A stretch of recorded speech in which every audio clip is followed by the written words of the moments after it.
Hoy estamos transmitiendo vía Zoom, estamos transmitiendo también a través de Facebook Live, y hoy nos acompaña un querido amigo, es Miguel Ángel Rodríguez. Miguel Ángel, ¿cómo estás? Buenas tardes. Hola, un placer, Rodolfo, un abrazo muy grande a la distancia. Pues Miguel Ángel Rodríguez es doctor en ciencia política, es un especialista en educación, y en los últimos años ha venido trabajando temas educativos. Él es presidente de Educación Contracorriente y es miembro del grupo redactor del Observatorio Ciudadano de la Educación. Miguel Ángel, ¿cómo estás? Buenas tardes y bienvenido a esa transmisión. Gracias, al contrario, gracias por la invitación para pensar en un tema tan importante como la educación. Mira, el primer mérito de este debate sobre los libros de texto gratuito ya está a la vista. En muchos años la reflexión y el pensamiento sobre el contenido de los libros de texto gratuito estuvo al margen de todo debate público y al margen también de los propios actores. Entonces ya solamente el hecho de ser convocado para debatir públicamente sobre un tema educativo tan importante como la formación de los niños, a mí me parece fundamental, ¿no? Entonces felicidades por la iniciativa. Bueno, pues ya tocaste el tema que queremos abordar inicialmente, Miguel Ángel. Es el tema de los libros de texto. Hay una gran polémica, como bien lo mencionas, porque resulta que la Cuarta Transformación quiere hacer nuevos libros de texto, básicamente para primaria, pero los están haciendo vía fast track. Hay un funcionario de la Secretaría de Educación Pública que convocó a otros colegas suyos. Durante muchos años esta ha sido una polémica, nadie sabe quién hace los libros de texto. Hoy por primera vez nos enteramos que hay un grupo de funcionarios de la Cuarta Transformación que quieren innovar y quieren presentar nuevos libros de texto. Sí, mira, el primer mérito de este debate sobre los libros de texto gratuito ya está a la vista. En muchos años la reflexión y el pensamiento sobre el contenido de los libros de texto gratuito estuvo al margen de todo debate público y al margen también de los propios actores. Entonces ya solamente el hecho de ser convocado para debatir públicamente sobre un tema educativo tan importante como la formación de los niños, a mí me parece fundamental, ¿no? Entonces felicidades por la iniciativa. Bueno, pues ya tocaste el tema que queremos abordar inicialmente, Miguel Ángel. Es el tema de los libros de texto. Hay una gran polémica, como bien lo mencionas, porque resulta que la Cuarta Transformación quiere hacer nuevos libros de texto, básicamente para primaria, pero los están haciendo vía fast track. Hay un funcionario de la Secretaría de Educación Pública que convocó a otros colegas suyos. A ver, antes de que ocurrieran los problemas técnicos, yo señalaba que me encuentro muy contento de que me hayas invitado a platicar sobre un tema tan relevante para el desarrollo de la formación integral de los estudiantes de la escuela primaria en México. No es fácil que en la vida pública se debatan temas educativos y se les dé una prioridad como la que en este momento se le está dando un tema tan fundamental como son los libros de texto gratuito. Por eso es que, se sabe poco de las reformas que ha habido a los planes y programas de estudio y también pues a los libros de texto gratuito que están vinculados a esa reforma de los programas, a los programas y planes de estudio. Así que lo primero que hay que señalar es que, las dos últimas reformas, por lo menos 2011 y 2017, los libros de texto gratuito que actualmente se están utilizando corresponden con esas, reformas a los libros de texto gratuito. Y existen fuertes críticas en estos libros en el sentido de que el diseño de las actividades que se han propuesto, más que permitir un desarrollo autónomo de los estudiantes, de encontrar salidas creativas por ellos mismos, darles instrumentos para que ellos resuelvan sus propias actividades, se han convertido en libros instruccionales, en los que los chavos reciben instrucciones y realizan actividades mecánicas. Si uno revisa, por ejemplo, los libros de matemáticas, están diseñados de esta manera. Los libros de matemáticas que actualmente se están utilizando por los profesores en las aulas son libros que realmente están solamente diseñados y pensados para acompañar los aprendizajes, pero no son propiamente libros de texto gratuito con los procedimientos didácticos suficientes como para permitir que tanto los padres de familia como los estudiantes puedan desarrollar por ellos mismos los aprendizajes esperados. Entonces, detrás de esta polémica, que me parece que ha sido por fortuna magnificada porque nos da oportunidad de reflexionar sobre ella, pues hay un debate de fondo. Y el debate de fondo tiene que ver con que las reformas, algunas de ellas han sido muy pertinentes. La propia reforma del 2011 y 2017 habla de algo que se llama conocimientos claves. Conocimientos claves que propone un enfoque socioconstructivo del aprendizaje. Esto es, que los propios estudiantes sean capaces de encontrar por ellos mismos las soluciones a diferentes problemas. En los libros de matemáticas actuales, Rodolfo, esto no existe. Los procedimientos didácticos no están suficientemente explicitados, de tal manera que esos libros no funcionan sin que un profesor en el aula esté enseñándoles directamente a los estudiantes, aclarándoles cómo se complejiza y cómo se salta de un tema y cómo se eslabona una secuencia del conocimiento con otra secuencia del conocimiento. Eso me parece que es necesario reformarlo. No lo digo yo, lo dicen los especialistas en cuestiones didácticas, en cuestiones, digamos, de secuencias. En matemáticas, por ejemplo, eso es muy importante, en el área de matemáticas. Ahora, si uno revisa, por ejemplo, el cuaderno actual de, me parece que es el de formación, el de historia de quinto grado, el libro de historia de quinto grado, y te vas, por ejemplo... La polémica actual, Miguel, en los libros de historia, pues, una revisión que se quiere hacer de la historia. Así es, pero a eso me refiero, para allá voy. Tú tomas, por ejemplo, el libro de historia de quinto grado, de primaria, y te vas, por ejemplo, a cómo se aborda el porfiriato. La propia palabra porfiriato o porfirismo ya implica dos versiones del periodo. Y uno se encuentra, digamos, ahí con un escenario del porfirismo donde nos dice efectivamente que gracias a Porfirio Díaz el país pudo comunicarse y establecer redes nacionales ferroviarias que permitían también la pacificación del país. Bueno, y la inversión extranjera creció de tal manera que permitió el ingreso creciente de las clases medias y las clases proletarias, aunque, digamos, como siempre, los grandes sectores de la población no fueron. Pero la visión que se da del porfiriato es una visión, digamos, que en mi opinión, si no oculta, por lo menos vela esta parte oscura, esta parte sanguinaria, esta parte dictatorial que generó el descontento social, y eso no está retratado de esa manera.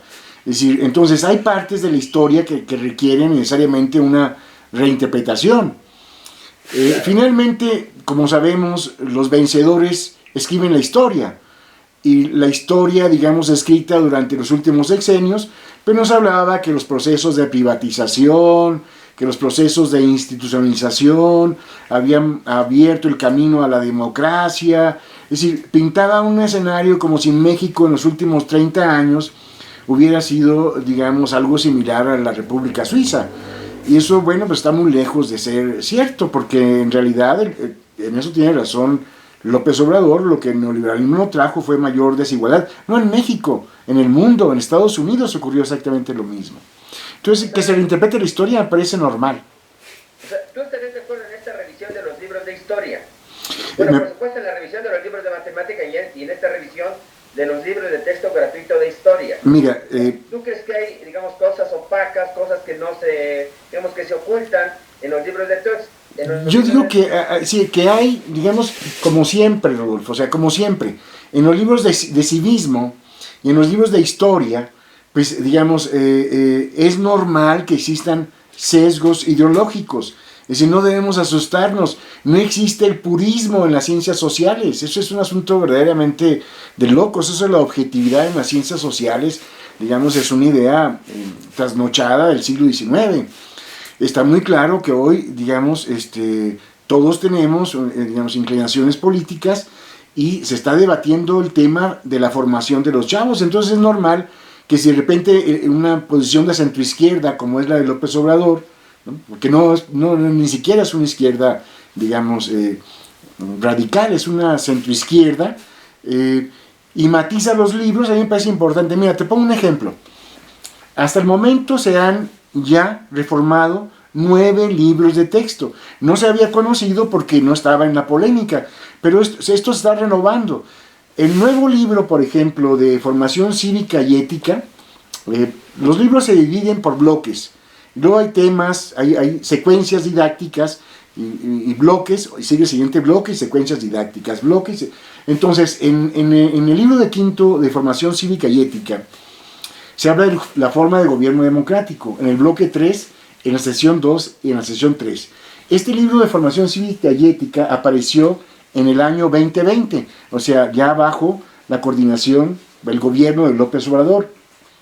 Y mira, tiene ahí algunas imágenes muy claras de cosas que ocurren y que ocurrieron durante todo el periodo neoliberal y que no fueron expuestas a la revisión de los niños. Aparece, por ejemplo, imágenes con tráfico de influencias. Yo no sé si podemos ver esto. Aparecen imágenes donde se denuncia tráfico de influencias, desvío de recursos, nepotismo, formas que el ciudadano tiene para protegerse de los abusos de los servidores, soborno. O sea, todo lo que E-Consulta denuncia diariamente, ¿no?, desde hace muchos años en torno a la corrupción del sistema político mexicano y la burocracia, digamos, vigente, todo está denunciado en la nueva forma. Esta es la radicalidad a la que le pueden temer, con justa razón, pues quienes están involucrados en actos de corrupción, porque los chavos están despertando a una nueva forma de mirar, digamos, la organización de la cosa pública. Entonces, ha habido cambios que me parecen que son importantes. Si los chavos aprenden qué es el tráfico de influencias, qué es el desvío, qué es el nepotismo, bueno, pues eso es justamente los problemas que hoy estamos viviendo en la administración pública, sin importar el signo, si es el PAN, el PRI, el Morena, esos son cuestiones de cultura política.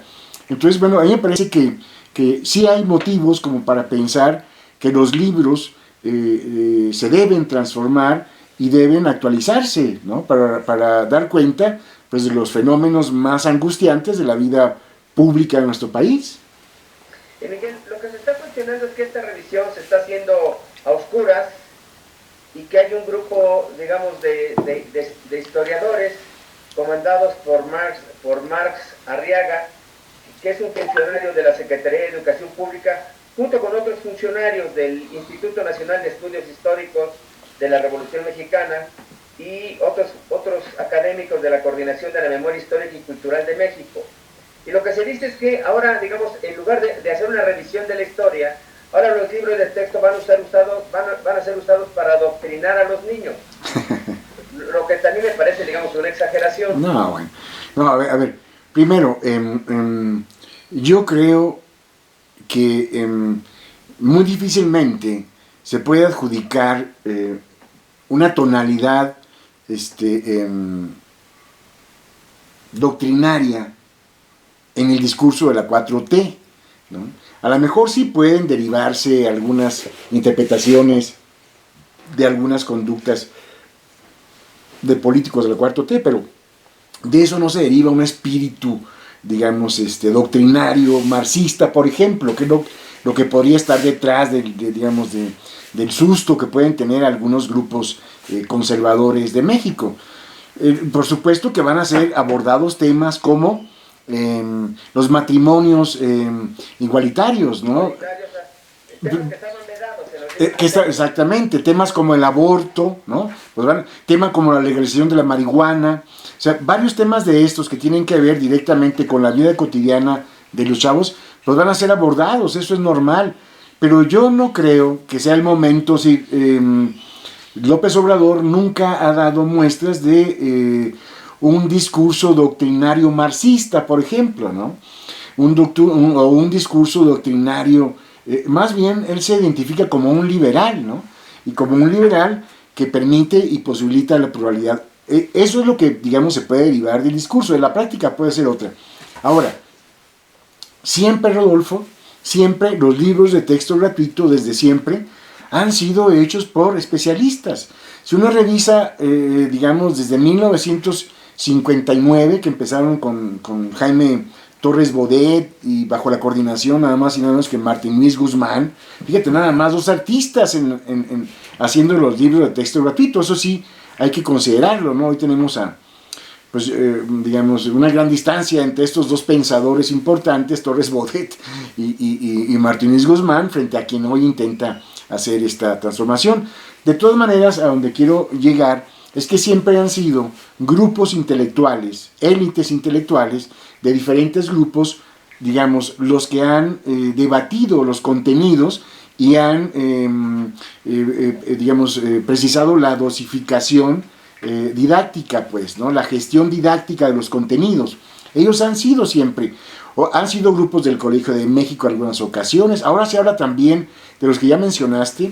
También se habla de que hay gente del CIDE, por ejemplo, participando en los libros de texto gratuito, creo que en civismo. No sé si es cierto. En todo caso, lo que sí es cierto es que ninguno de los dos, ni el INERM, ni el CIDE, ni el Colegio de México con todos sus eruditos, tienen el conocimiento y la práctica docente como para permitir el diseño de actividades que tengan significado para los chavos. Hoy los libros, una crítica importante a los libros actuales, es que están descontextualizados, que no tienen contexto. Es decir, los chavos aprenden en abstracto, pero no contextualizan. Uno de los objetivos de convocar a 2.600, 1.500 pues, que se seleccionaron finalmente, es que se organizan en 12 grupos en todo el país y entonces se pueden integrar conocimientos significativos, pertinentes para que los chavos les digan algo, para que a los chavos, por ejemplo, si van a medir la temperatura para hacer una gráfica, pues seguramente será diferente medir el invierno de Ciudad Juárez, Chihuahua, con el invierno de Puebla, con el invierno de Oaxaca, ¿no? Entonces serán gráficas diferentes, pero la vegetación, las lenguas, los usos y costumbres, todo eso tiene que ser integrado a los libros de texto gratuito. Generalmente esto no se hace porque se hace desde el centro y con una mirada homogénea, ¿no? Universalizante.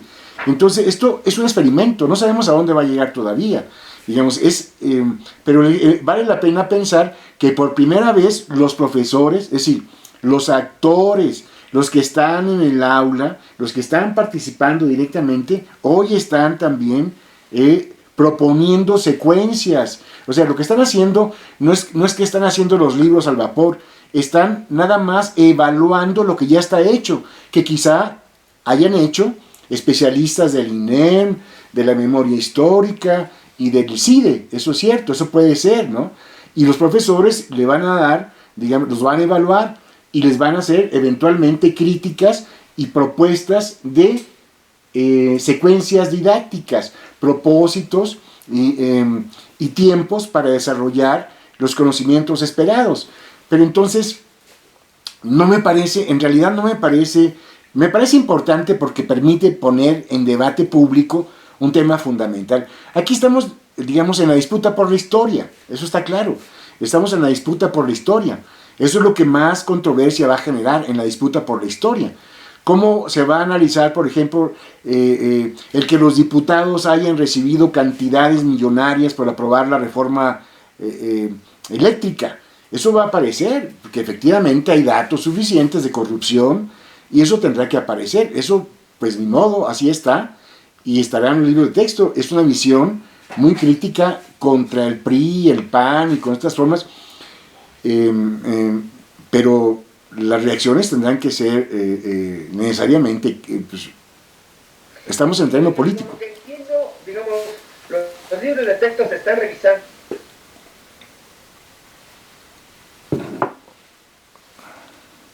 Ya no te escuché, Rodolfo. No te escuché, no te escuché. No te escuché. No te escuché bien. Sí, digamos,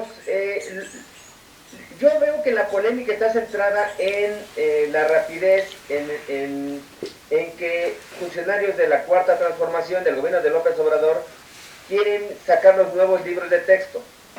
Y creo que y por lo que tú planteas, se trata, digamos, de una revisión y por lo que dices, estos ajustes, estas revisiones no se plasmarán de inmediato en los siguientes libros de texto. No.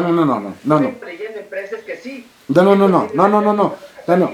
A ver. Va a ser una revisión, un revisionismo histórico, y como tú dices, hay una gran disputa por la historia. Y otra cosa que se está, digamos, polemizando es quiénes están atrás de la elaboración de los libros de texto.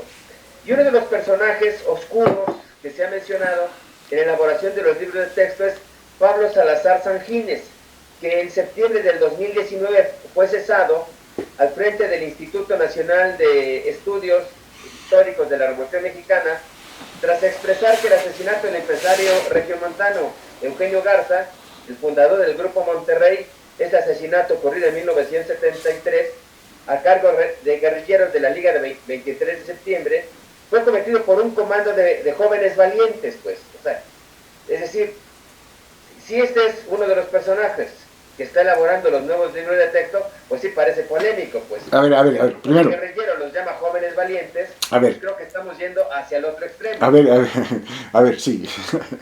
A ver,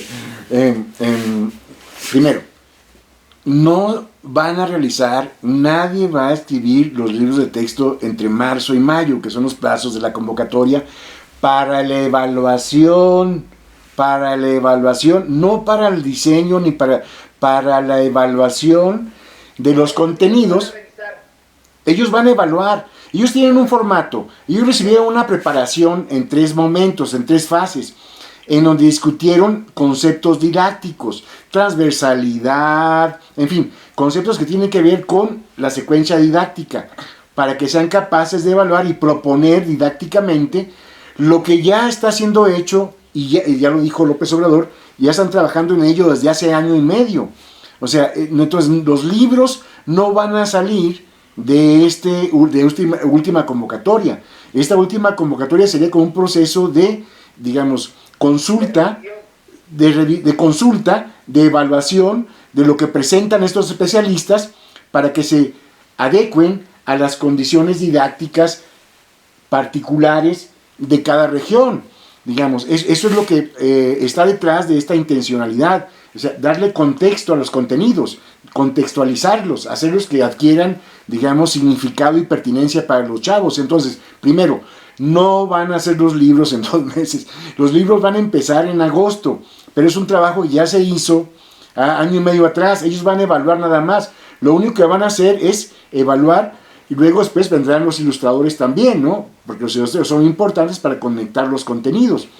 Pero entonces, primero, no van a hacer los libros, van a evaluar, es la convocatoria muy clara. Y para entrar a esa convocatoria tienes que tener conocimientos previos de diseño curricular, de experiencia en el aula. O sea, no es así como, es una selección que convocó a doctores, postdoctores, maestros. O sea, no fue tan fácil. Yo digo lo siguiente, tienes razón cuando señalas que puede haber personajes que eventualmente, si uno revisa los textos de, ¿cómo se llama? Sanjinés. Pablo Salmerón Sanjinés. Salmerón Sanjinés, que es hijo de, es hijo o es nieto de Fernando Salmerón, este filósofo maravilloso, no mexicano. Que si fue sinodal, además, en el examen de Beatriz Gutiérrez Müller. Sinodal en su examen de doctorado. Bueno, eso no sabía, pero más allá de eso, que es un dato, digamos, interesante como para subrayarlo, de todas maneras, lo que está detrás es que hay un grupo de especialistas y que tú revisas los textos de él y no ves por ningún lado una actitud guerrillera, una actitud... Ahí se le fue un juicio. Yo creo que es un juicio muy radical, que nadie puede, en momentos en que se abraza la democracia y la pacificación, nadie puede, digamos, legitimar ni justificar. Eso está muy claro, pero de eso a decir que él va a elaborar los libros de texto, me parece que habría una gran distancia. Hay que esperar. yo creo que lo más interesante de todo esto es que está otra vez puesto en el ojo del huracán el tema educativo. Y eso es fundamental. Los libros de texto tienen que mejorarse, está en la disputa por la historia. Y yo no creo que López Obrador vaya a permitir, de verdad, ninguna radicalidad, ningún extremismo. O sea, en este momento a nadie le conviene, ahí lo dijo muy bien, ningún extremismo. El país no está para extremismos, ¿no? El país no está para ningún tipo de exageraciones políticas. Estamos en una crisis terrible. Yo no creo que vaya a haber ahí, digamos, por supuesto que va a haber protestas en el tema del aborto, va a haber protestas en el tema de los matrimonios igualitarios, pues son temas candentes y delicados. Pues claro que va a haber propuestas. Y va a haber protestas si se denuncian, digamos, pues la corrupción de Rosario Robles, la corrupción de Lozoya, la corrupción de Echegaray, la corrupción de Peña Nieto, pues claro que va a haber, ¿no? Va a haber reclamos importantes, pero esa es la historia. Y eso no es radicalidad, es nada más exhibir lo que todo el mundo sabe, ¿no? Sí, lo ideal sería, Miguel, digamos, digamos, que esta parte de la historia, digamos, se destacara, pero también algunos hechos, digamos, que nublan la cuarta transformación. Ah, no, claro. Por ejemplo, este discurso contra las autoridades electorales. Bueno, ahí ese tema, digamos, ya es un tema, ya es un tema, digamos, de la plaza pública. Pero, digamos, volviendo a los libros de texto, ahí me parece que la historia, o sea, en el caso de la historia, ¿no? Pues uno tiene que reportar que la historia reciente, ¿no? Es decir, pone en bancarrota moral y en bancarrota política, pues todo, digamos, el establishment, ¿no? Es decir, del PAN y del PRI. Es decir, no, ¿cómo se salvan? O sea, están derrotados moral y políticamente. Digamos, yo coincido con esta parte que mencionas, Miguel. O sea, creo que se tiene que hacer una revisión de la historia, una revisión más objetiva, si podemos hablar de objetividad en la historia, pero creo también que va a haber también en esta cuarta transformación claroscuros. Yo no creo que en los nuevos libros de texto, por ejemplo, se vaya a detallar el caso de Manuel Bartlett, la caída del sistema de 1988. Eso sería muy bueno. Eso sería muy eso sería un acto, digamos, no está bien, pero digamos, quiero decir, sería un acto de autocrítica. Eso sería muy interesante que ocurriera, ¿no? O sea, que se contara así, yo también estoy de acuerdo. Pero ahora, tú y yo, porque a lo mejor estamos, digamos, no estamos en ningún partido político y tenemos una visión más o menos, digamos, de liberales francotiradores, ¿no? Pero para quien está comprometido con un proyecto político, pues estamos en la disputa por la historia y seguramente, como tú dices, eso no va a aparecer. Pues eso no, todo el mundo lo sabemos, ¿no? Todo el mundo quiere lavarse la cara, ¿no? De repente se va a borrar, digamos, el nombre de Mario Marín Torres. Todavía existen marinistas en Puebla, Rodolfo. Todavía existe gente marinista que cree y lucha, ¿no? En la educación pública, ¿no? A nombre de Mario Marín Torres, por ejemplo, la UPN está copada. Eso es una corrupción terrible, ¿no? Eso no puede seguir ocurriendo. Miguel, ya nos extendimos en el tema y está por cortarse la transmisión. ¿Cuáles crees que van a ser los efectos de la pandemia con la suspensión de clases o con las clases, digamos, remotas o por medios alternativos como este que estamos hoy experimentando? Pues mira, yo te diría lo siguiente. Se han hecho estudios en varios países del mundo para priorizar cuáles son las necesidades más importantes de los sistemas educativos en el mundo, no aquí solamente en México. Y por ahora, más que la preocupación por los aprendizajes esperados o por alcanzar metas olímpicas de resultados en matemáticas, es decir, que son importantes, que no podemos, pero en este momento, a nivel internacional, lo que todos los países del mundo proponen es que cuidemos el estado socioemocional de nuestros estudiantes y de nuestros profesores, que cuidemos porque ha habido muchas pérdidas. Yo tengo la experiencia de estudiantes que han perdido a su mamá, a su papá, a sus hermanos. Es verdaderamente muy triste, sobre todo en estratos muy bajos de la población, muy pobres de la población. Ha habido muchas pérdidas de trabajo, de empleo, las crisis familiares están al rojo vivo. Entonces yo digo que el sistema educativo tiene en este momento que concentrarse en el cuidado socioemocional de los estudiantes. A lo mejor tendríamos que girar en el sentido de una educación estética, no sé, películas, obras de teatro, poemas, música, ¿no? Que les permitiera al estudiante aprender de otra manera en este tiempo. Pero exigirle un rendimiento normal en matemáticas, en química, bueno, en la primaria, en matemáticas, en las materias, en geografía, ¿no? Eso resulta casi imposible por el contexto en que está. Mira, acabo de hacer un estudio sobre Mitoltic, Chiapas, porque de ahí vienen a la ciudad de Puebla, tenemos una migración de hace cerca de 20 años, ¿no? Y ahí, lamentablemente, solamente estudia después de los 15 años, solamente sigue estudiando el 15% el 13% de la población. Y hay un gran abandono escolar. Tenemos una gran crisis de abandono escolar en todo el sistema educativo. Después de la secundaria todo el mundo abandona, hay una baja, el abandono escolar es terrible. O sea, sobre todo en comunidades indígenas y afrodescendientes, es una tragedia terrible y no hay todavía suficiente documentación sobre eso. O sea, ahí parece que la historia no pasa. Llegan los discursos, llegan los políticos, llegan los programas y ellos no solamente no siguen igual, sino que disminuyen sus condiciones de vida. Eso es muy lamentable. Entonces, solamente el 6% de ellos tiene celular. Entonces ahí el programa 1, 2, de Aprende 1, 2 y 3, pues no tiene posibilidades de llegar a ningún lado. Luego, como ya te dije, eso en este asunto emergente de los programas Aprende 1, 2 y 3, pues los libros de texto estaban hechos, los libros no eran texto, los libros de apoyo al aprendizaje eran solamente para acompañar con el maestro. Entonces los libros quedaron obsoletos a la hora de que los padres, yo he platicado con muchos padres de familia, a la hora que los padres quieren ayudar a sus hijos, no pueden, no están los procedimientos didácticos para que puedan por ellos mismos, de manera autónoma, alcanzar los conocimientos esperados. Entonces, no tenemos posibilidades objetivas, como tú dices, para pedir rendimientos. Pedir rendimientos académicos en este contexto digamos, resulta... poco justo, ¿no? Poco sensible frente a este escenario. Pues Miguel Ángel, tenemos que cortar la transmisión antes de que Zoom nos corte. Órale, ya vas. Mucho tu participación. No, al contrario, te mando un abrazo. Pues saludos, Miguel. Un abrazo.